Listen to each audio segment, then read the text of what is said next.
జగన్మోహన్ రెడ్డి గారు మొన్న నేను బాలకృష్ణ గారి బిల్డింగ్ నుంచి ఆ ఐపీ అడ్రస్ నుంచి నా మీద తప్పుడు ప్రచారం జరిగింది అని కేసు పెట్టాను, కావాలంటే నా మాటల్లోనే వినండి అని జగన్మోహన్ రెడ్డి గారు చాలా ఎంటర్టైనింగ్గా ఒక వీడియో క్లిప్ని కూడా అందరికీ చూపించడం జరిగింది. చాలా సంతోషం. కానీ జగన్మోహన్ రెడ్డి గారు, మీకు నిజంగానే చెల్లెల మీద ప్రేమ ఉండుంటే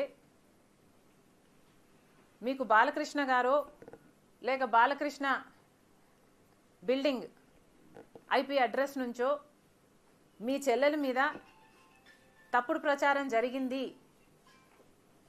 అని మీరు నమ్మింటే, మీకు తెలుసుంటే, మరి మీరు 5 సంవత్సరాలు ముఖ్యమంత్రిగా ఉన్నారు కదా.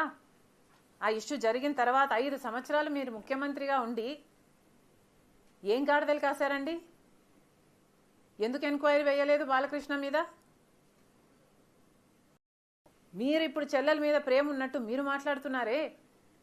మీకు నిజంగానే చెల్లెల మీద ప్రేమ ఉంటే ఏ ఇష్యూ అయితే బాలకృష్ణ బిల్డింగ్ నుంచి అప్పుడు జరిగిందో ప్రభాస్కు నాకు సంబంధం ఉంది అని, అదే ఇష్యూని గత 5 సంవత్సరాలలో మీ సైతాన్ సైన్యం మీ సోషల్ మీడియాలో మీరు వాడుకోలేదా?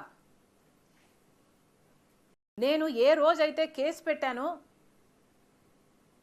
ఇలా జరిగింది, నా మీద తప్పుడు ప్రచారం జరుగుతుంది అని ఏ రోజైతే కేసు పెట్టానో ఆ రోజే నేను ప్రభాస్ అన్న వ్యక్తిని ఇంతవరకు చూడలేదు అని చెప్పాను.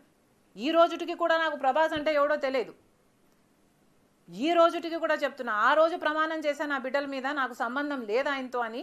ఈ రోజు మళ్ళీ చేయడానికి కూడా చెప్తున్నా, నాకు సంబంధం లేదు ఆయనతో. నా బిడ్డల మీద ప్రమాణం చేసి చెప్తున్నా.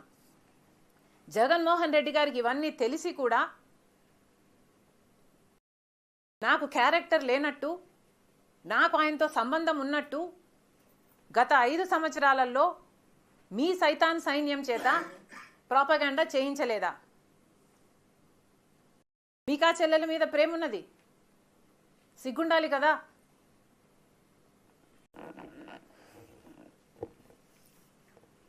మళ్ళీ నా వీడియోనే ప్లే చేసి మళ్ళీ ఆయనకు మైలేజ్ వచ్చేటట్టు వాడుకుంటున్నారు. అంటే నా వీడియో పనికొస్తుందన్నా మీరు వాడేసుకుంటారు. సో మీరు చెల్లెల్ని వాడేసుకుంటారు, మీరు తల్లి మీద కేసైనా పెడతారు, మీరు నాన్న పేరుని సిబిఐ ఛార్జ్ షీట్లో అయినా చేర్పిస్తారు. మీరు ఏమైనా చేయగలరు, మీకు మీరే సాటి సార్.